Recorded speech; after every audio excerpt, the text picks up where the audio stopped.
Hello guys, അപ്പം നമ്മുടെ ഇന്നത്തെ ട്രിപ്പ് നമുക്ക് ചോറ്റാനിക്കരയിൽ നിന്ന് നേരെ നമ്മുടെ സ്വന്തം നാടായ പുൽപ്പള്ളിയിലേക്കാട്ടോ. ഗായ്സ്, അപ്പോൾ നമ്മൾ നേരെ വണ്ടിയൊക്കെ അടിപൊളിയാക്കി കഴുകി ഡീസലൊക്കെ അടിച്ച് സെറ്റപ്പാക്കി നമ്മൾ ഇറങ്ങുവാണേ. നമുക്ക് എല്ലാ ടിക്കറ്റ് ബുക്കിങ്ങും കാര്യങ്ങളൊക്കെ നമുക്ക് ടാബിലാട്ടോ. അങ്ങനെ ചോറ്റാനിക്കരയിൽ നേരെ ഒരു ചായയും കുടിച്ച് കുറച്ച് ആൾക്കാരൊക്കെ കയറാണ്ടായിരുന്നു. എല്ലാവരും കയറി നേരെ അവിടെ നിന്ന് വണ്ടി എടുത്ത് കുറച്ച് ബ്ലോക്കൊക്കെ കിട്ടിയിട്ടാ. അങ്ങനെ കഴിച്ച് നമ്മളിതാ തൃശ്ശൂരൊക്കെ കുറച്ച് ആൾക്കാരൊക്കെ ഇറക്കി നേരെ നമ്മൾ കോഴിക്കോട് കഴിഞ്ഞപ്പോഴേക്കും നല്ല അടിപൊളി മഴയായിരുന്നു കേട്ടോ. അങ്ങനെ കഴിച്ച് നമ്മൾ നേരെ ഹൈവേ കൂടെ അടിപൊളിയായിട്ട് പോയിക്കൊണ്ടിരിക്കണേ. ഇത് നമ്മുടെ അടുത്ത ബസ്സാണേ, കൊച്ചിയിൽ തന്നെ അടിവാരം എത്തിയപ്പോൾ നമ്മൾ കണ്ടുമുട്ടിയതാട്ടെ ഇവരെ.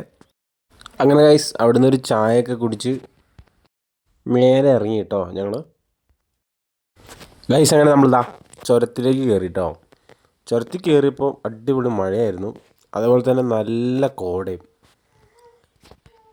ഗൈസ്, അങ്ങനെ ബത്തേരി കഴിഞ്ഞ് നമ്മുടെ പുൽപ്പള്ളിക്കുള്ള കാട്ടിലൂടെ പോവാം കേട്ടോ.